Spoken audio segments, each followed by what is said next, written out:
Hello दोस्तों, मैं मायरा, आपकी स्टोरी टेलर। कहानियाँ सुनाती हूँ आपको, आप ही की ज़िंदगी से जुड़ी, कुछ प्रेम भरी, कुछ प्रेरणा भरी। तो चलिए आज की कहानी की शुरुआत करते हैं। हमारी आज की कहानी है अनकहा मीत। मैं चारू आज आपको अपने जीवन की एक अजीब दास्तां सुनाने जा रही हूँ। नई नई दुल्हन बनकर आई तो सारे घर में बस एक ही नाम की धुनी बजती, रमा रमा। सारा दिन बस रमा। उसके बिना कोई काम ही नहीं होता था, जैसे मेरे ससुराल वालों का। रमा प्रभात की बचपन की सहेली थी, पड़ोस में ही रहती थी, पर ज्यादातर प्रभात के घर में ही पाई जाती। कभी कभी तो ऐसा लगता जैसे मैं नहीं, रमा ही उस घर की बहू है। मैं तो बस शोपीस ही बनकर रह गई थी। मेरे अंदर का दुख तो किसी को नजर ही नहीं आता था, प्रभात को भी नहीं। मैं ज्यादा कुछ नहीं चाहती थी, पर प्रभात की पत्नी का अधिकार तो मेरा ही था ना। पर रमा उसे भी छीन लेती थी। घर में क्या बनेगा, कैसी सजावट होगी, ये सब रमा तय करती थी। और उससे भी बड़ी बात तो ये थी कि प्रभात को कभी ऐसा लगा ही नहीं कि रमा हमारे बीच आ रही थी। ये सब उसके लिए जैसे आम बात थी। रमा कभी भी हमारे कमरे में बिना इजाजत आ जाती और बिना मेरी मर्जी के कोई भी हुक्म सुनाकर चली जाती। प्रभात भी हंसते हुए उसकी हुक्म की तामील करता। पर मेरा मन नहीं था कि मैं किसी बाहर वाले का कोई भी हुक्म मानूं। मेरे मन के भीतर एक जंग सी छिड़ी हुई थी, जिसमें मैं निरंतर रमा को हराने का प्रयास कर रही थी।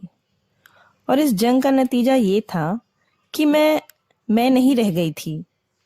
बात बात पर चिढ़ना, गुस्सा करना, ये मेरा स्वभाव नहीं था। पर रमा से कंपटीशन के चलते मैं ऐसी हो गई थी।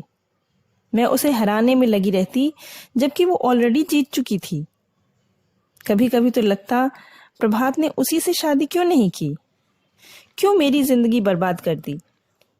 पर ऐसा नहीं था। प्रभात मुझे बहुत चाहता था, और रमा तो जैसे बचपन की आदत थी उसकी। प्यार, दोस्ती, कोई स्पेशल इमोशन नहीं था रमा के लिए, बस वो उस घर की आदत थी। नई शादी थी तो मैंने सोचा क्यों ना हनीमून पर चली जाऊं प्रभात के साथ, कहीं दूर दूर रमा से, जहां मेरा वजूद मुझे दिखाई तो दे। प्रभात के करीब होने का मुझे यही एक रास्ता दिखा। मैंने प्रभात से अपनी इच्छा जाहिर की तो वो एकदम से मान गया। अगली सुबह रमा कमरे में आई और 2 शिमला की टिकटें टेबल पर रखकर बोली, सारा इंतजाम कर दिया है मैंने, होटल, गाड़ी, सब कुछ। और हाँ, ये वहाँ के टूरिस्ट गाइड का नंबर है, चाहिए होगा तो बात कर लेना। उसने प्रभात को एक कार्ड पकड़ाते हुए कहा। मेरा पारा एकदम से चढ़ गया। मैं जिससे दूर जाना चाहती थी वही ये सब प्लान करे, मुझे बिल्कुल बर्दाश्त नहीं हुआ। मैं प्रभात पर चिल्ला पड़ी, ये क्या है, तुमने रमा से क्यों कहा हमारा हनीमून प्लान करने के लिए? और प्रभात हमेशा की तरह, अरे उसे सब पता रहता है यार, देखो ना कितनी जल्दी सब अरेंज कर दिया, वरना इस टाइम शिमला की बुकिंग मिलना कितना मुश्किल होता है, पता है ना तुम्हें। मुझे नहीं जाना शिमला, मैं कहीं भी और चली जाऊंगी, पर उस जगह नहीं जहां रमा ने सोचा होगा। मैं बिना रमा को बताए उससे लड़े जा रही थी। पता नहीं रमा को खबर भी थी या नहीं कि वो मेरी सौतन बन चुकी थी। शायद उसे भी ये खबर नहीं थी। उसके लिए भी प्रभात और वो घर उसका अपना था, जहां मैं घुस आई थी और उसकी जगह छीनना चाहती थी। इस अनदेखी और अनकही लड़ाई से मैं थक गई थी। मैंने प्रभात से कहा कि मैं कुछ दिनों के लिए मायके जाना चाहती हूँ, तो उसने मुझे रोका नहीं, बड़े प्यार से बोला, हाँ हाँ क्यों नहीं, तुम्हें भी तो अपने घर वालों की याद आती होगी। मैं रमा को बोल दूंगा, वो गाड़ी वगैरह का इंतजाम देख लेगी। फिर से रमा। मैं अंदर ही अंदर टूट गई। रात के अंधेरे में मैं अपना गम छुपाने छत पर चली गई।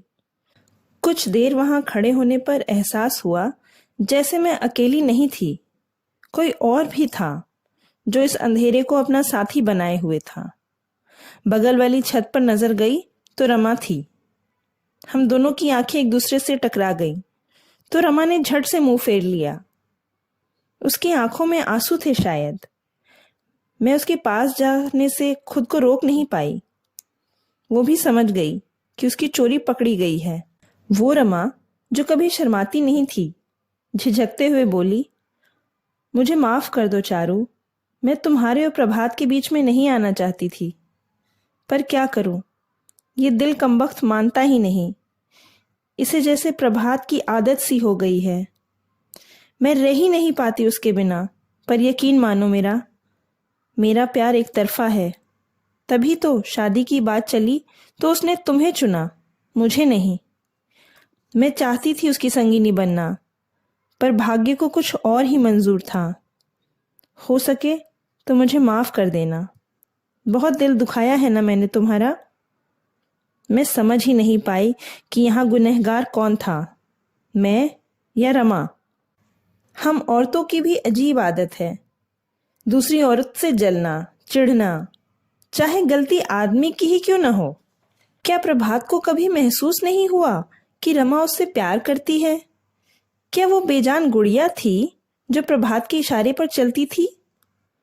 उस रात मुझे खुद पर भी बहुत गुस्सा आया। मैं क्यों नहीं देख पाई रमा का दुख? क्यों नहीं समझ पाई उसकी पीड़ा? उसने तो मेरी वजह से अपना प्यार ही खो दिया था। उस रात जैसे मेरी सोच ही बदल गई। जहां मैं रमा को दोषी मानती थी, वहीं अब मैं खुद को ही गुनहगार समझ रही थी। पर रमा को भी उसका प्रभात जरूर मिलेगा। तो दोस्तों, ये थी आज की कहानी। आपको कैसी लगी कमेंट करके ज़रूर बताइएगा। और हाँ, अगर अच्छी लगी हो तो एक लाइक ज़रूर कीजिएगा। और ऐसी ही प्यार भरी कहानियाँ सुनने के लिए मेरे चैनल को सब्सक्राइब कीजिए। तो आज के लिए बस इतना ही दोस्तों। धन्यवाद। Good night.